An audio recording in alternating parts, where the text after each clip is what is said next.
So here we are, Unit 5, Lecture 8, continuing on with social psychology, talking about group influence, prejudice, as well as group conflict as we look at the great battle of us versus them and how complex that can be, even though it seems simple. It's us versus them. We're members of a lot of us groups. We're not just part of one us group, and we're going to take a look at how that can be confusing. As we sort of move forward here and continue on with social psychology. And again, looking at group influence, prejudice, as well as group conflict. So when it comes to social influence, most of us feel immune to it. Most of us go, oh, that gets other people. That's social pressure. That's how it affects other people, not me. I'm clever. I'm above it. But we don't realize that we're a part of it. We don't realize because they're good at it, whether it's our phones and social media tracking every little thing that we're doing or whatnot. We think we're above it, but then at the same time, we go to Google, we start typing in and it finishes our thought for us. And we're like, how? You're talking to a friend about baking brownies and suddenly you go to Google and you hit B and suddenly brownie recipes show up. How? It's listening and it's learning from your behavior, but we think, I'm smarter than that. I'm telling you, there is this documentary on Netflix called The Social Dilemma. Look it up, watch it. Amazing. At the same time, a little bit frightening. But a study was done with children who had autism that were shown a picture. And this is how harmless facilitation. Sometimes we're facilitating, we don't know. So they had kids look at various things like a bicycle, a dog, a cat, whatever. And then their job, you see right here, was to type these things out on a computer. It was a job of the facilitator basically to just steady the arm. And the facilitator was shown the same pictures, but when they started to look at different pictures, like a comb, and the child with autism starts to go with C and whatnot, and he sees car and he goes C, and then he leads it to A and R, and the autistic child goes along because I'm supposed to follow authority. That's what we're supposed to do, very Milgram in the way that we are. So social facilitation is basically what others bring out in us. And again, when we're around other people, it makes us a little bit better. If you run with other people, you're going to run further, you're going to run faster because there's other people involved. It's been shown with people who go out and ride a bike, get a partner, go to the gym, get a partner. It's going to bring out the best. It's going to be a little bit less to slack off. You will go against the clock, you can lie, whatever. But when somebody else is there and holding you accountable, it brings out a little bit better in you. I mean, even strangers, you're at a green light, or you're at a red light and the red light goes green. No car is next to you. You will go a certain speed. But if a car is next to you, no matter what the car is, and then suddenly the light turns green, those first 100 yards, you will travel on average 15% faster because somebody else is there and it's a pace. And I want to be in front. And again, this occurs with simple or well-learned tasks, but not with tasks that are difficult or not yet mastered. We have social inhibition. We talked about that before with motivation and emotion. If I'm good at something, if you're a pool player, you're great at playing pool, you'll become better when you're in front of a group. If you're great at speaking in public, the larger the group, the better your speaking becomes. They did a study with pool players that were practicing backstage, and those that were good at hitting 71% of their shots backstage, they get in front of a crowd and the TV camera, suddenly they're hitting 80%. They're game day players. Yet people who struggled and were only hitting 36% of their shots, which I still think is pretty good, they get in front of the cameras, they were down to 25%. So again, others bring out the best of us as long as it's something we're good at. This is why home teams have advantage in sport. Comedian likes a big crowd and whatever. And you'll see in most sports, the home team does have an advantage as long as it's a good team. You're a bad team and you're playing in front of the home crowd. It's worse. You feel more accountable. You feel the pressure. You feel they're all watching you. Their successes and failures are all based on you. And for a lot of people, that's a little bit sort of harder to deal with.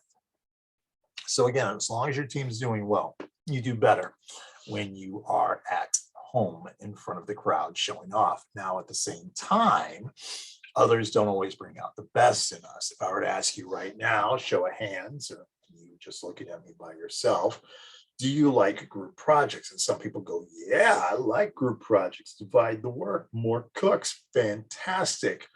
But by saying the word group projects, some of you guys, it's gonna PTSD is gonna come out. You don't like group projects because when it comes to a group project, I feel like I have to do all the work. When it comes to a group project, I have to get everybody around. When it comes to a group project, if they're not going to give a great effort, I'm not going to give a great effort. I'm not going to bust my ass and do A work and give them an A for doing nothing.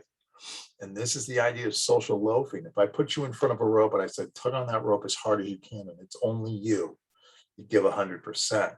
We put another person there and you give a little bit less. Two more people there, you give a little bit less. 3, 4, a little bit less. 5, 6, a little bit less, a little bit less, a little bit less. Where you're like, why am I going to rip up my hands? Why am I going to get all these blisters when I'm going to have to divide up the reward? I'm not being held as accountable. When headphones are put on and you're asked to clap and yell as much as you can, it's a third less in a group than it is as an individual. Because again, in a group, we feel less accountable. In a group, we feel like we can sort of get away with things. I mean, if I'm doing it by myself, I'm going to be held accountable. But if everybody's doing it, why bust my butt? We're all going to get the same reward. Why put myself out there? Why take that sort of risk? And this is also where we see a little bit of de-individuation, this loss of self-awareness and self-restraint when we get into this group dynamic. And again, when we're in a group dynamic, there's a little bit of anonymity that goes on. Screaming from the stands as a fan, if you've ever been at the 700 section at Reliant Stadium during a football game, and you hear people going, oh, you suck, you're down there, you suck, you overpaid, jackass, and everything else, because they know as long as they scream it from up there, the guy down below isn't going to do anything about it. JJ Watt decides to leave for the Arizona Cardinals. I can get on Twitter all day and just say, JJ Watt, you're overpaid, never liked your cheese, glad you're out of HEB and everything else. You never say that to his face. On the internet, we're brutal because there's no accountability. You're not going to get credit for being nice, but you're also not going to get blamed for being mean. That's why we're mean on the internet. You know, you say something mean to someone's face, you're stupid, you're ugly, no one likes you. And you see that hurt on their face and you're like, oh, sorry. You do that on the internet, you're stupid, you're ugly, nobody likes you. And then you're like, oh, I just get the dopamine rush, but you never got that sad face. It's like, oh, I'm just going to do this some more, because you're not held accountable. Rioting, looting. Very few of the people who entered the Capitol on January 6th were premeditated. They got caught up in the moment. They went and saw a couple of speeches. They saw other people doing it while other people are going, and they go, I'm going to go too. It wasn't their plan. Now, for a few of them, it was the plan. But for most of them, I'm going to go hear President Trump speak. I'm going to wave my flag and I'm going to shout and whatever. I'm going to be seen it on the news. And wait, we're going to the Capitol. Wait, we're inside the Capitol. Well, this is great. Let's some windows. Everybody else is doing it. Why not? And you get caught up into that. Everybody else is doing it. I'm not going to get blamed. That one person throws that first hamburger across the cafeteria and you look around and, well, that person didn't get in trouble. That person just threw a chicken nugget. They didn't get in trouble. That person just threw a hot dog. They didn't get in trouble. Here's my Jell-O. You know, as long as everybody else is doing it, nobody's getting in trouble. Let's do it. And it brings out the worst. Because if we're good, we're not going to get credit for being good. But we're not going to get the blame for being bad. That's why we wear a mask. We blend in. NYU studies show that women wearing KKK masks delivered twice the shocks as those not wearing them because they weren't held accountable. Now, of course, there could have also been a little bit of role playing going on there. But those wearing nursing uniforms decreased the shock level because they didn't have a mask, and again, a little bit of role playing might have been happening as well. Making remarks on an internet message board, the internet will not make you a racist. It will not make you a bad person. But if you got a little of it in you, it's going to give you the permission to express it. Again, it won't make you a racist, but if you got some racist feelings, they're much more likely to come out on the internet. If you got some expressive feelings, it's much more likely to come out on the internet because there's no one there holding you accountable. Now, again, opposite studies show that if we think we are being held accountable, even when we're not, it does change our behavior. Studies show that if you just put a picture of two eyes, just like this, you put two eyes up, two random eyes, people's behavior gets a little bit more pro-social. There's fewer thefts. More people will pay for their coffee on the honor system, leave a buck, whatever, because they think they're being watched. But when we know we're not being watched, I think I'm being watched. I don't even know what those sounds mean.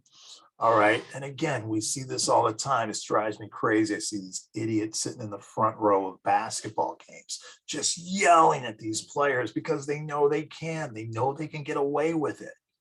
You would never walk up to LeBron James and do that to his face. You'd never walk up to Russell Westbrook as a big, overweight, short, fat, white dude and flip him off because you know you get blasted in the face. This is why sometimes my favorite thing to see on NBA highlights is when players go into the stands and beat the crap out of fans, because you kind of deserve it. You don't have any right to call these people those particular things and expect them to not in some way defend themselves. But again, I'm in the crowd. Everyone else is doing it. I get caught up in the thing, whatever, which is again why a lot of people that are on trial for the January 6th thing are pleading not guilty. Because according to what they were experiencing, they didn't think it was wrong. They thought it was right. They thought they were given an order. So it's a really sort of interesting thing that's going on there as that continues on. Now, again, group polarization is also very interesting because a lot of us don't change our minds. A lot of us, when we get into a discussion with somebody else, we're not sitting there going, oh, you know, I never thought of it that way. You know, I'm changing my mind. It almost never ends that way. Think of how many times you've been in an argument and you know you're wrong in the middle of the argument, but you'll continue to argue and you'll get deeper in your beliefs because now it's about winning.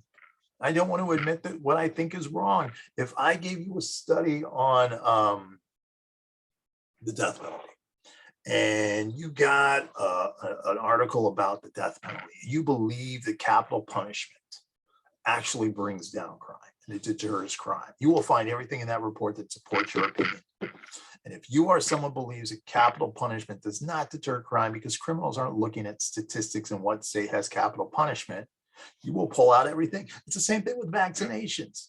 If you are someone that is for vaccinations, you will look at every CDC study that shows how effective they are and your likelihood to die and everything else. But if you're someone who's against vaccinations, you're going to find every one of those situations where there was a breakthrough infection and someone who got vaccinated got sick, to strengthen your belief. And we're going to go for those particular things that get us more entrenched. And that's what happens, man. When we have this sort of spread out opinion and you start to have a group discussion, you get more entrenched in it, you get more entrenched in it, because now it's about winning versus losing.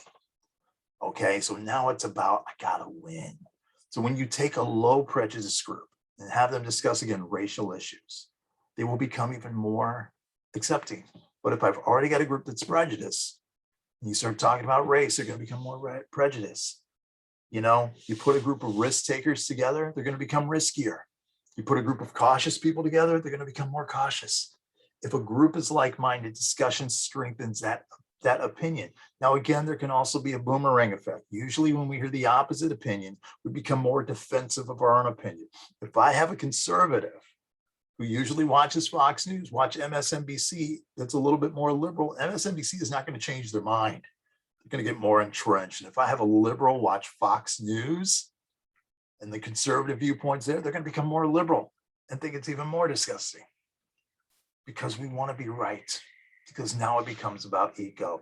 And again, the internet makes us more polarized, because what the internet allows us to do is find viewpoints that are specific to what we already believe to be true.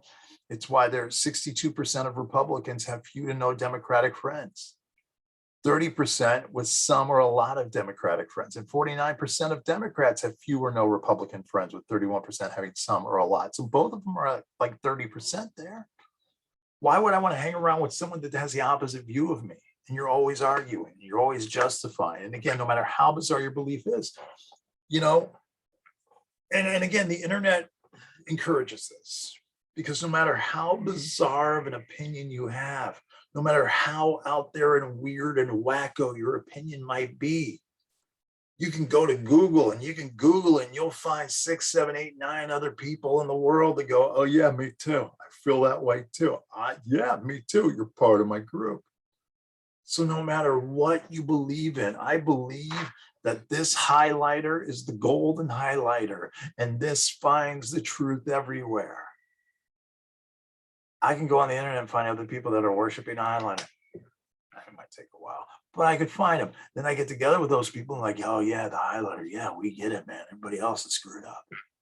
And that's all it takes. It's how QAnon starts. You know, you get a guy in Japan, which is where it kind of started.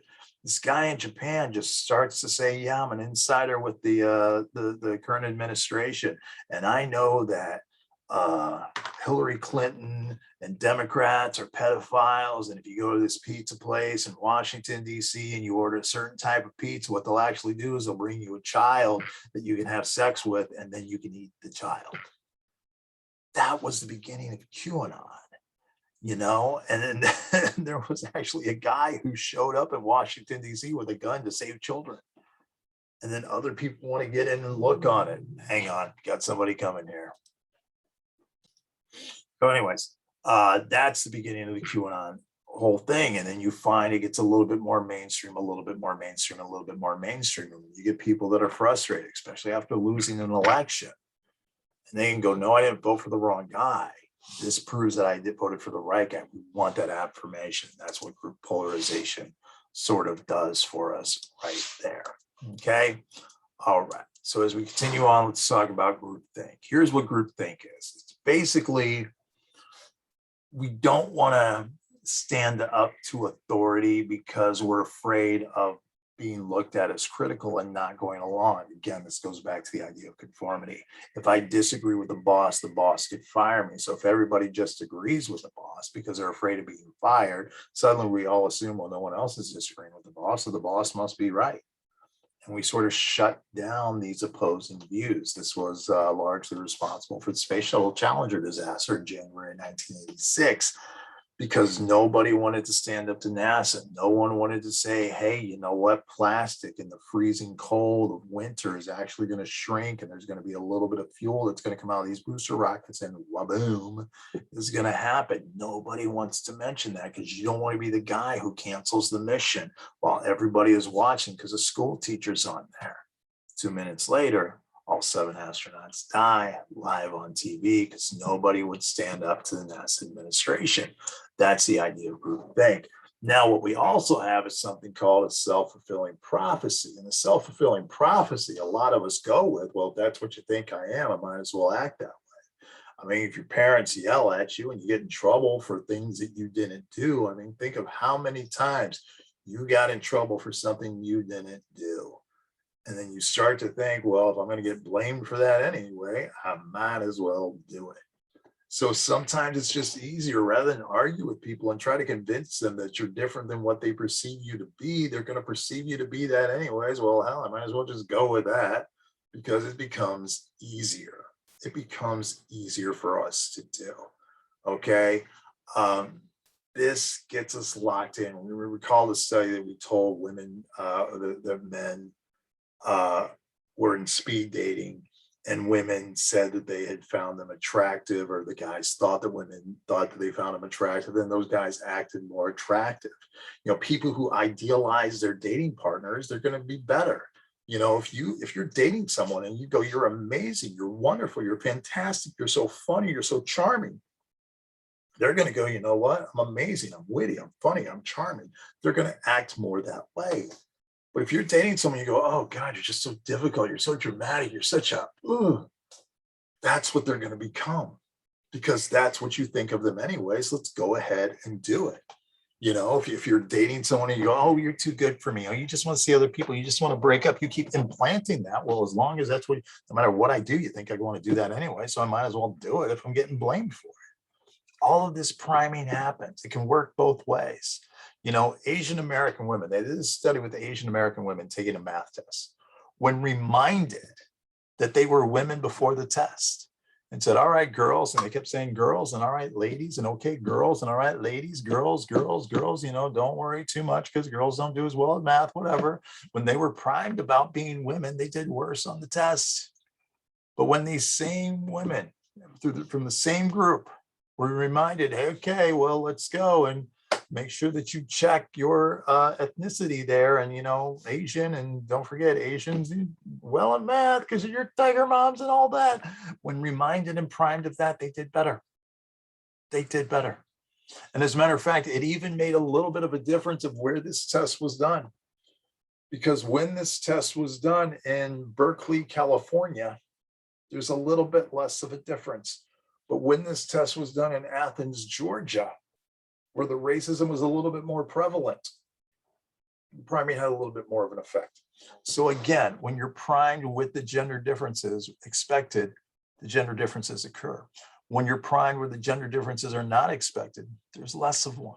There's less of one. Self-fulfilling prophecy going on there. Now, when it comes to prejudice, prejudice is an attitude. Prejudice is a belief, usually formed without sufficient evidence. Me and my white pickup trucks. Not easily changed, usually negative, strengthened by stereotypes, passed as norms. And this becomes an easy way for us to make those quick fundamental attribution errors. Could be used by a person against themselves, feeling that there's a limit to their ability, but usually it's used to boost our own ego. Oh, well, I can't do that because, they're this and they're in the way and blah, blah, blah, blah. This is the big lie. I mean, we talk all about the big lie in the last election, whatever. That's not the big lie. The big lie went on during the South, during the Jim Crow era, and was told to white people. And white people in Alabama and Mississippi and Georgia and Louisiana and the Carolinas and Florida and whatnot, and Texas as well. What white people were told by the government was, no matter how bad your life is, know to be true that you are better than blacks. So no matter how poor you are, no matter how uneducated you are, it's okay because you're better than blacks. You're white. And they believe that. They believe that. So when the government suddenly was not giving them an education, was not giving them health care, was not taking care of their needs, they go, well, that's okay. It may be bad, but at least I ain't black. And then blacks who lived in the South, and most blacks did live in the South, also believed this to be true. Kenneth Clark, who was a sociologist from the New England area, he went down and he studied black children in the South that were given a choice between two different colored baby dolls to play with, a black one and a white one. And they looked at the white doll as more precious. The black one is a little bit more to be dismissed. And they started to believe it too. This was the big lie. And this is what we're trying to somewhat recover from and everything else, this prejudice. And this is where a lot of people sort of get upset with that idea when you promote an idea like Black Lives Matter. It hits a nerve, and it comes back with all lives matter and everything else. Let me try to explain. Might have said this before, but let me try to explain. We're talking about prejudice here. And again, I'm a white guy. Don't have to adjust your screen. I'm a white guy. But here's what Black Lives Matter basically means. It means this. I've got children. Let's say my middle son, Quincy. Let's say Quincy's going through a bad time and he feels like he's being ignored because he's a middle child and I'm paying attention to everybody else and whatnot. Quincy needs to hear from me that he matters, that his life is important to me. And I go, Quincy, and that's what he wants to hear. Quincy, I love you. Your life matters. He needs to hear that. I'm not going to tell Quincy, all my children matter. All my children are equal. Every life matters. No, Quincy needs to hear that his life matters. And that's what Black Lives Matter is. But when you get a lot of people that are locked up into this way of thinking, and that's all that they have to hold on to say Black Lives Matter is a threat because you're saying blacks are better. And you're not. You're not. But that's why some people can hear a phrase like that and take it wrong. It's not what it's meant to be, that one is more important or better. It's just that it means something because prior to that, these kids were told it doesn't. And that's sort of something that's working on being overcome. All right. And by the way, this is not critical race theory or anything like that. This is what has been taught by me in history, psychology for years. And that's kind of the truth of what it is when it comes to prejudice. Now, discrimination is different because you can believe whatever you want to believe. You can have whatever prejudice beliefs that you have. I've got them about white pickup trucks, but discrimination is unequal treatment because of these beliefs. I can have a belief, I could have a belief of or a preference or whatever else the case may be. That's fine. You can have it. Believe what you want to believe. I believe that this highlighter is my God. Fine.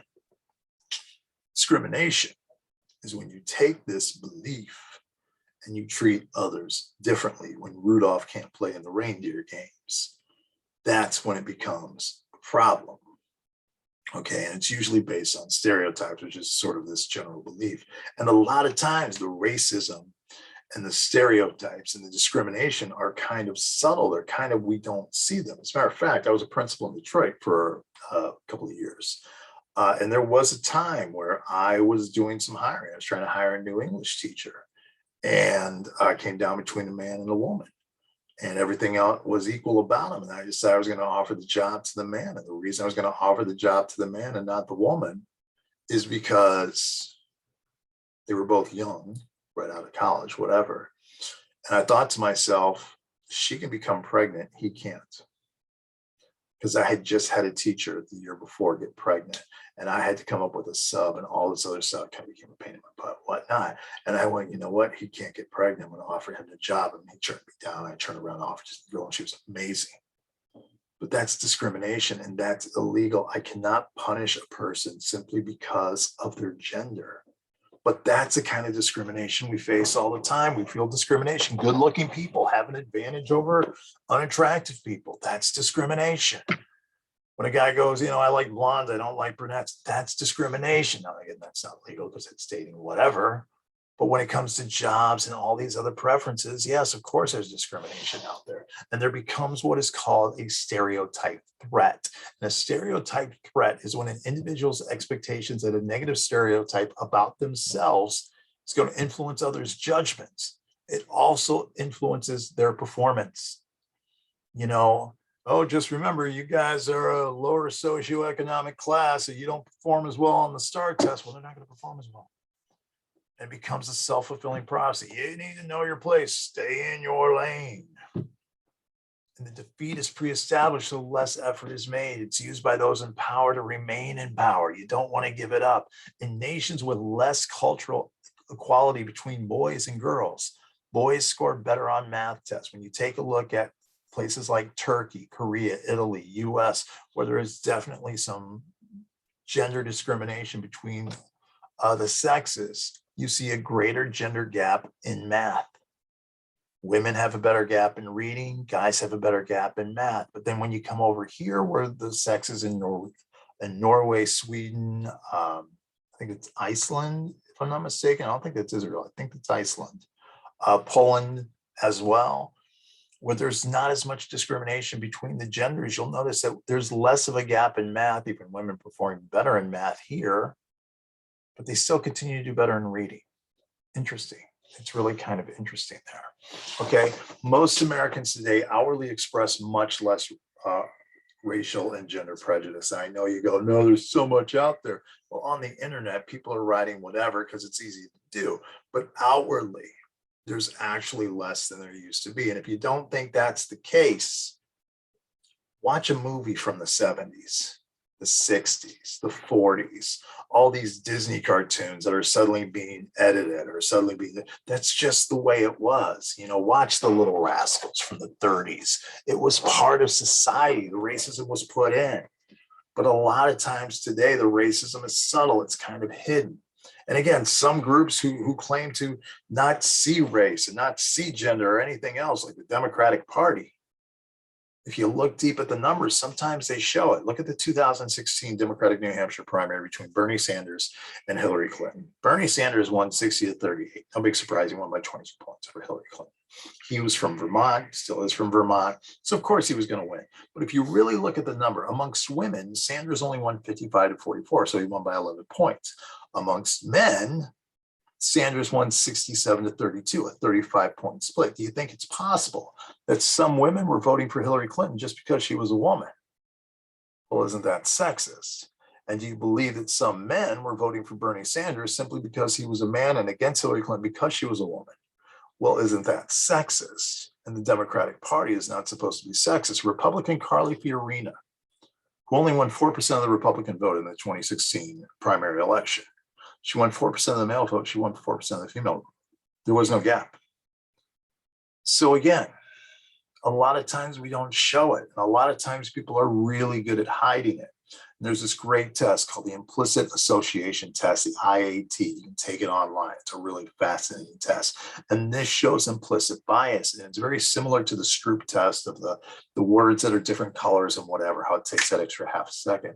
Then what it does is it asks you to match certain races with certain words, white or bad with black or good or whatever. And can you put, does it take you an extra fraction of a second to put the word good with black versus good with white? And does it take you an extra half a second to put bad with white versus bad with black? And that little fraction of a second, that little sort of pause, a little think before you do, shows some implicit bias that we have. And again, we don't want to face that we have it. But of course we do.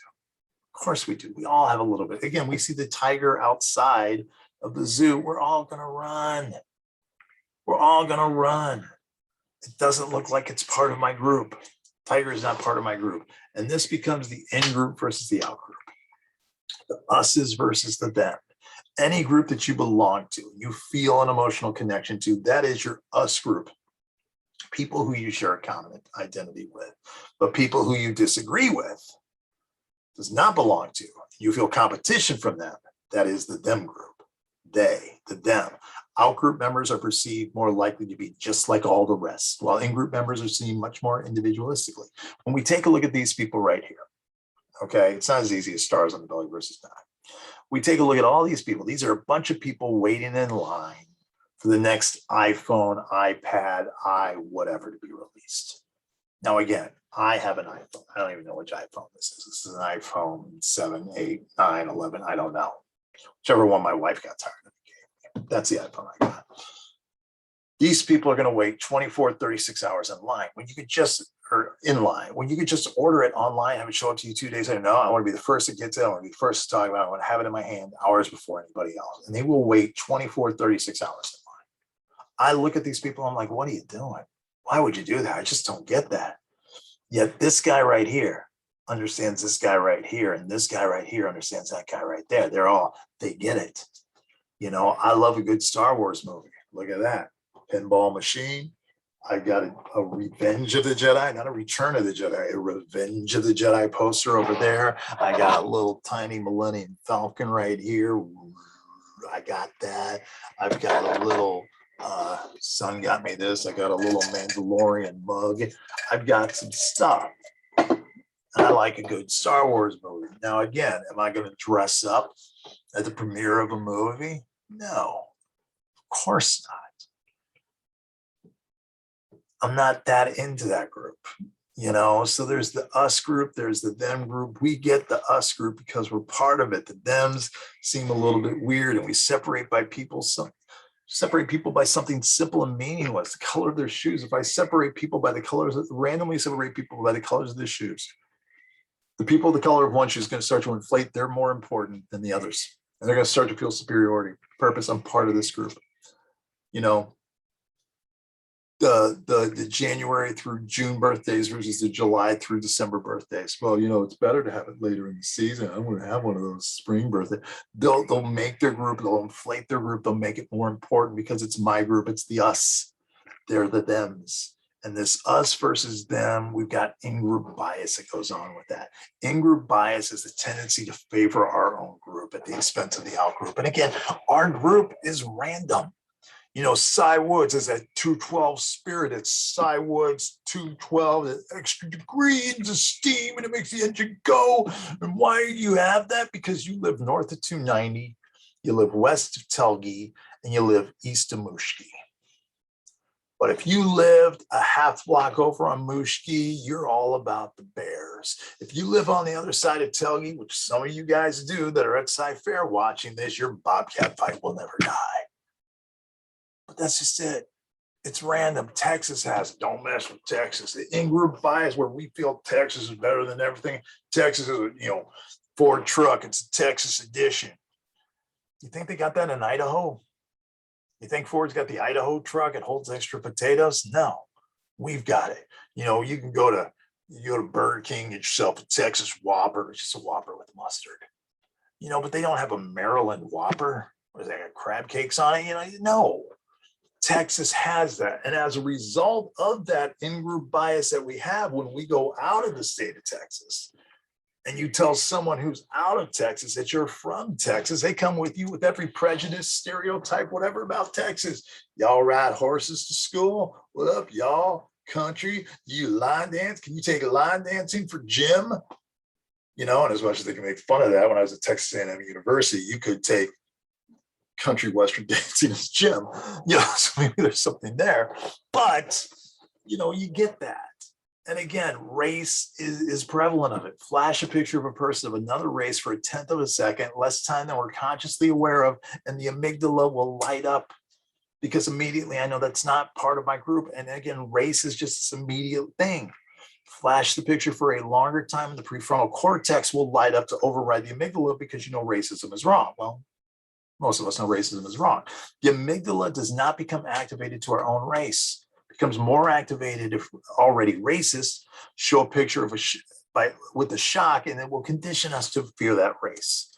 So again, mirror neurons react more to people of our own race. 2016 study showed that the only racial group measurably critical of their in-group were white liberals. Blacks tended to have a very positive attitude about other Blacks. Hispanics had positive attitudes about other Hispanics. Asians had a positive attitude about Asians. White conservatives had a positive view of white people.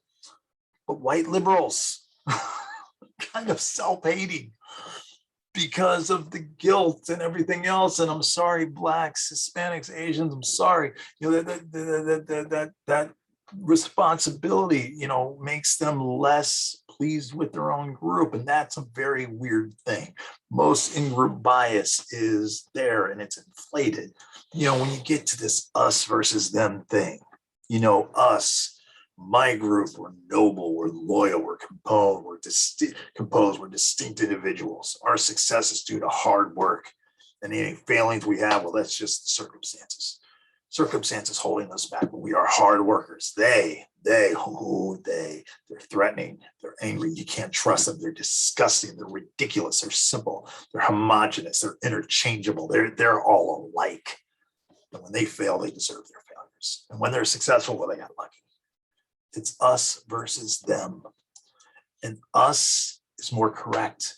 Our group is more wise. Our group is more worthy. It's more moral. When it comes to raising children, when it comes to the economy, when it comes to our religious beliefs, we've got the way. Our music is better. Our food is tasty. Our language is much more logical. And sometimes us becomes better by helping us. I want to help other people like me because that helps me.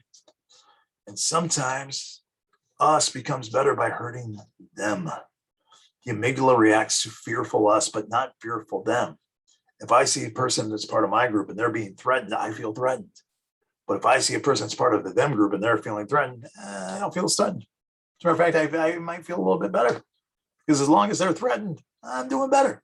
We're more punishing of us when when us is embarrassing us. You know, Black teachers are harder on Black students than any other student because I don't want you embarrassing me out there. Hispanic teachers are harder on Hispanic students.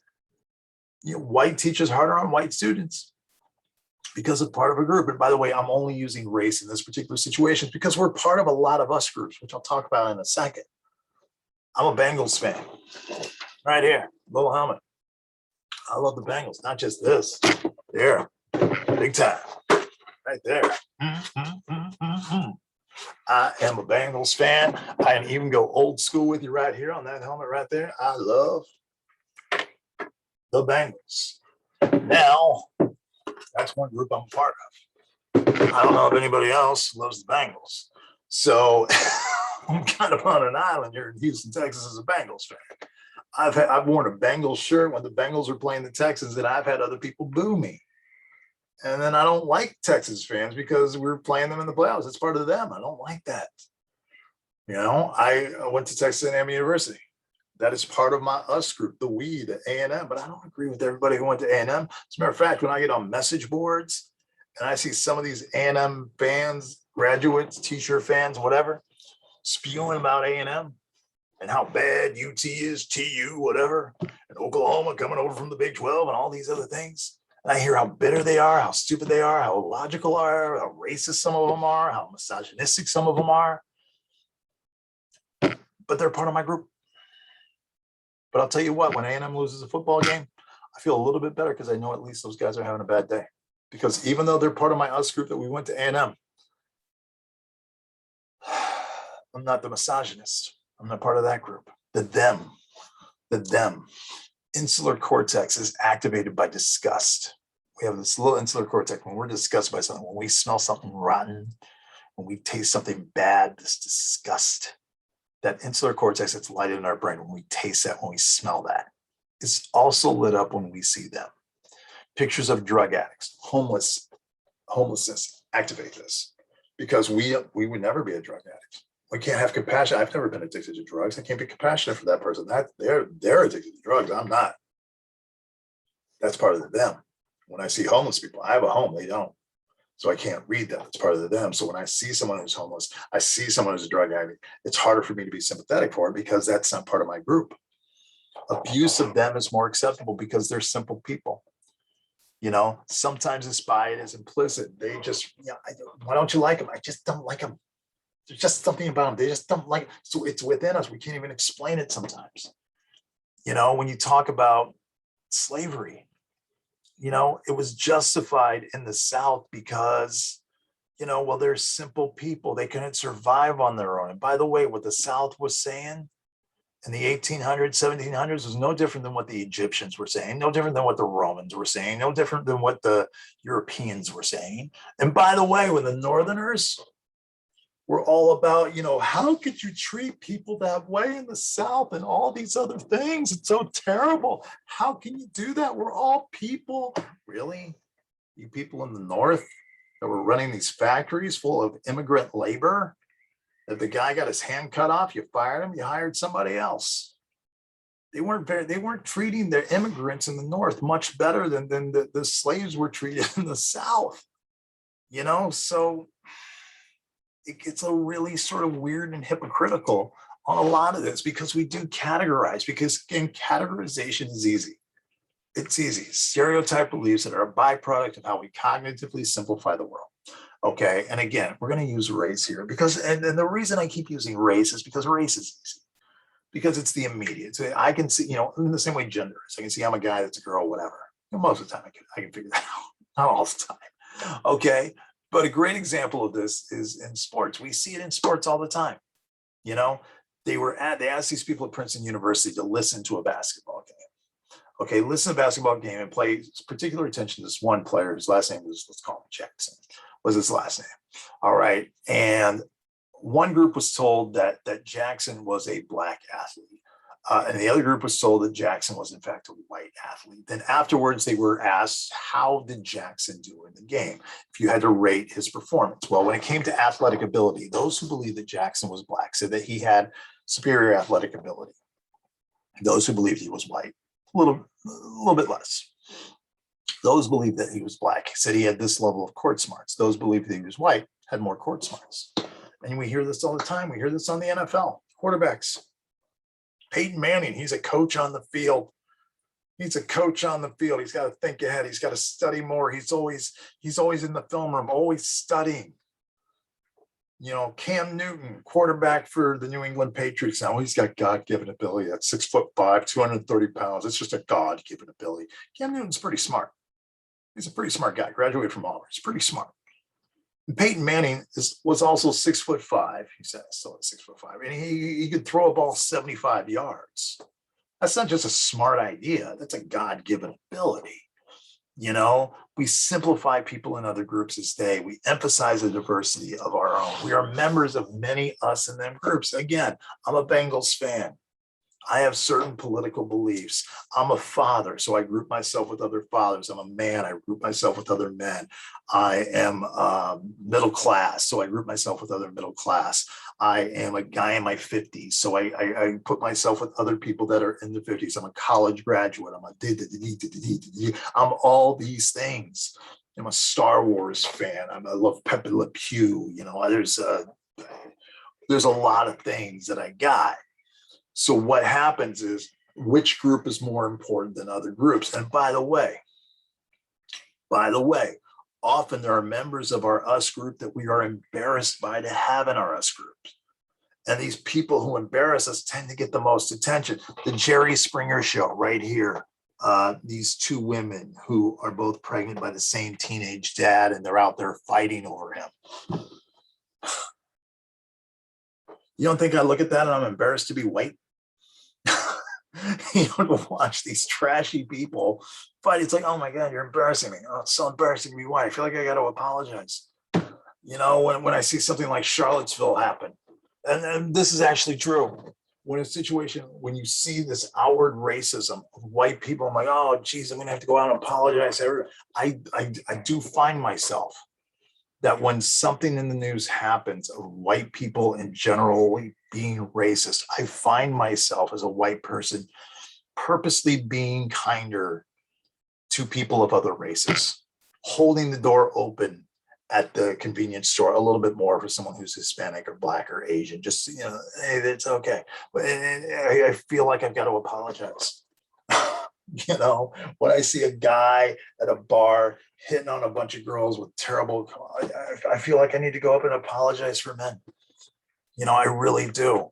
So again, even though we're part of a group, there are those people who are members of our group that are embarrassing, and those people are the loudest ones, getting all the attention on the internet, commenting all the time.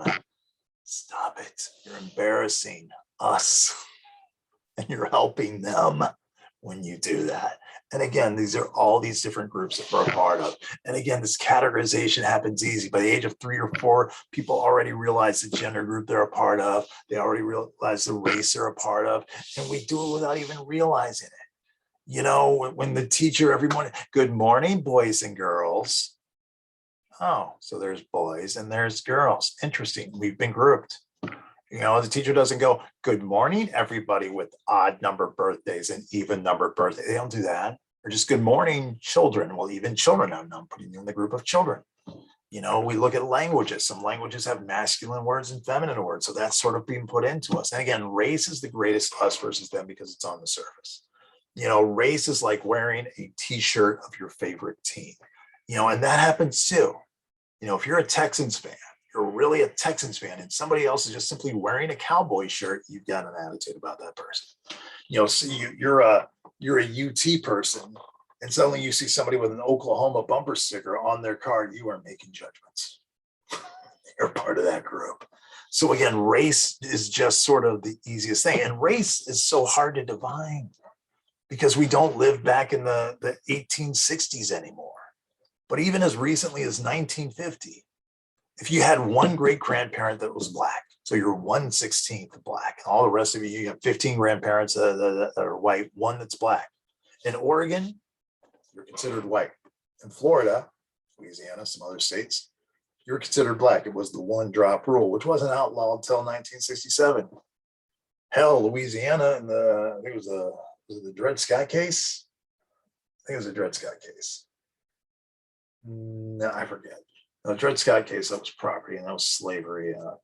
I forget. It's been a while since I've taught government, but they used to use cardboard.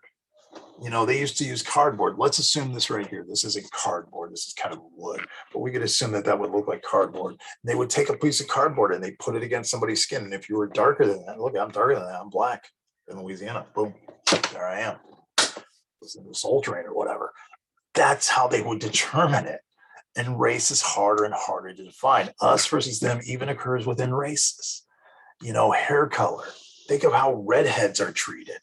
Skin tone, eye color. Think of how easily we do it. We joke it. We make memes about it. Calling girls Karens. Imagine you're a girl and your name is Karen, and how devastating the last few years have been for you, simply because someone has decided to take this random name and suddenly associate it with bad people. You know, genetic variations within race is generally as great as those between races. So when you're talking about the difference between two Black people, two white people, two Hispanic people, the difference between two Hispanic people genetically is about the same as the difference between one Hispanic person and a white person. You know, and then what's Hispanic? What is it, the Rio Grande South, just because you speak Spanish? What about someone who's from Brazil? Are they Hispanic? I mean, they speak Portuguese. It's not Spanish. Someone from Spain, are they European? It's all weird. It's all weird when I say someone's Asian. So do I lump someone from Afghanistan in with someone from Vietnam? It's the same. What do? It's really, really hard. So again, a lot of times it's more cultural than it is biological, but it's also harmful to ignore it. When someone goes, well, I don't see race. I don't see race. We're the human race. I don't see race. That doesn't help either, because race is there. You got to recognize it. You can't fix something by ignoring it. Your bone's sticking out of your skin. I don't see that bone sticking out. You got to deal with it, you know? So you got to deal with it, but not be defined by it. But race is there. And again, what I was telling you about sports, we see it in soccer games as well, that lighter skinned players are less critical of their intelligence, lighter skinned players, less critical of their versatility and all these other things. Whereas people who are darker skinned in these soccer games, more criticized, less praised. It's worldwide. It's across cultures.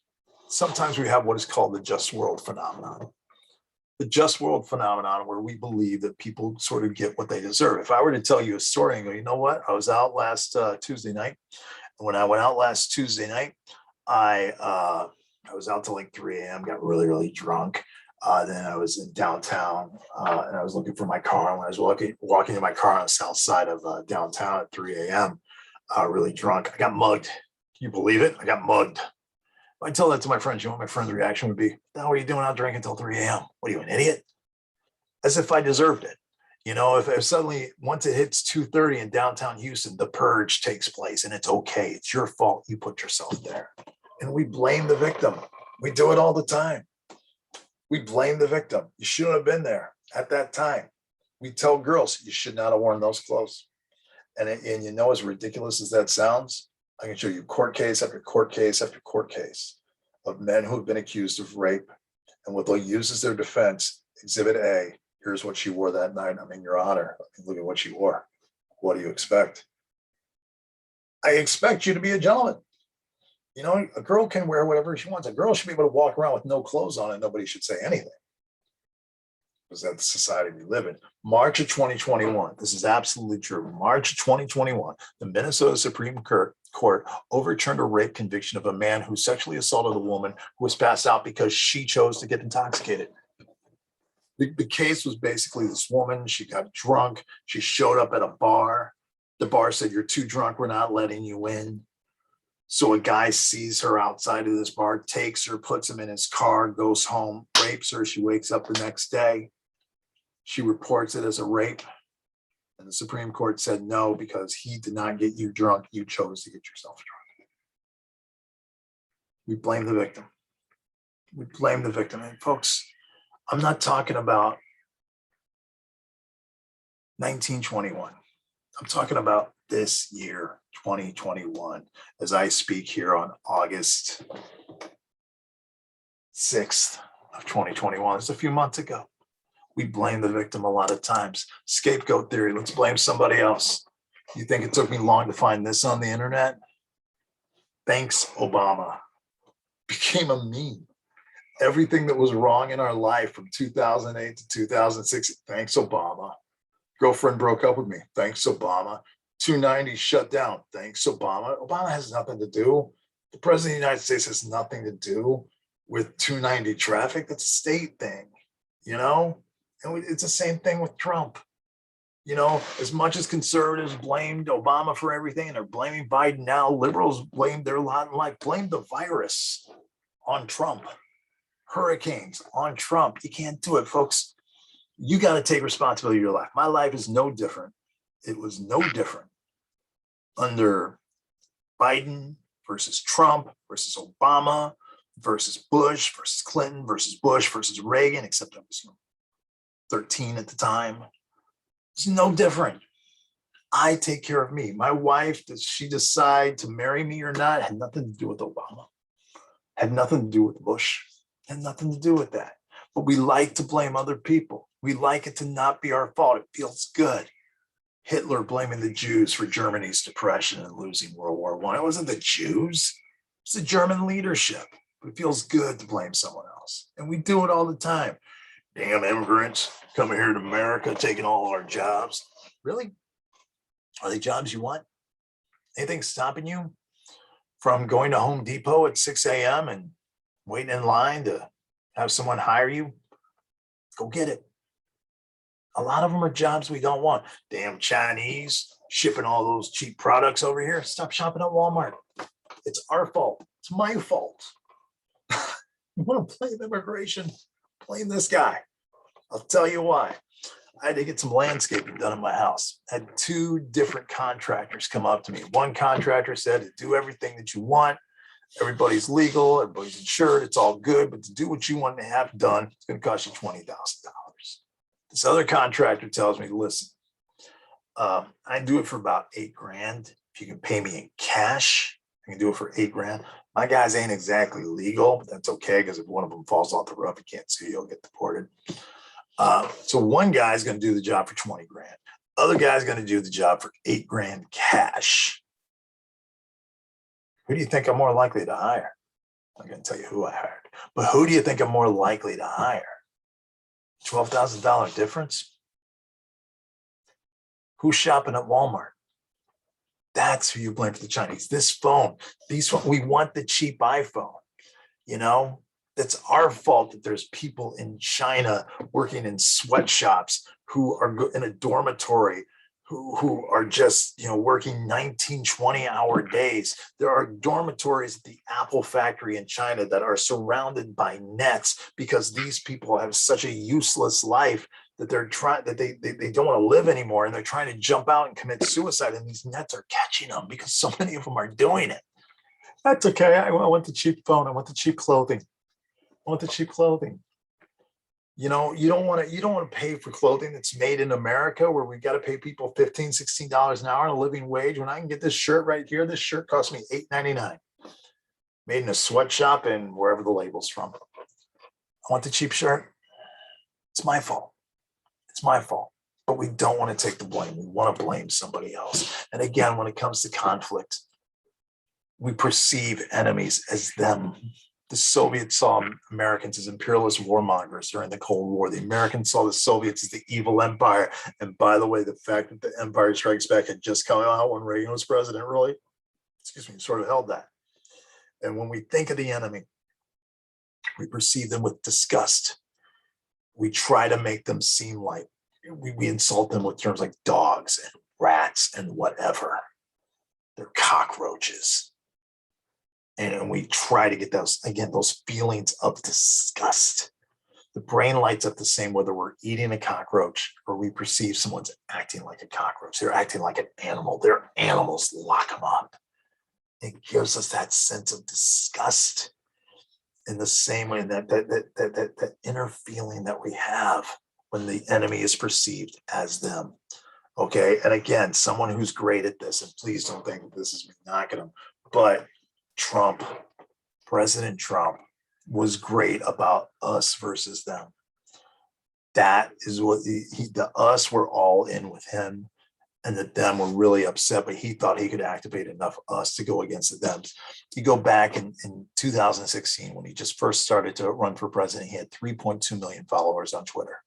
And between the Iraq warmonger and dummy and Karl Rove, dummy, deadpan, highly overrated, not fair, he only had 3.2 million followers.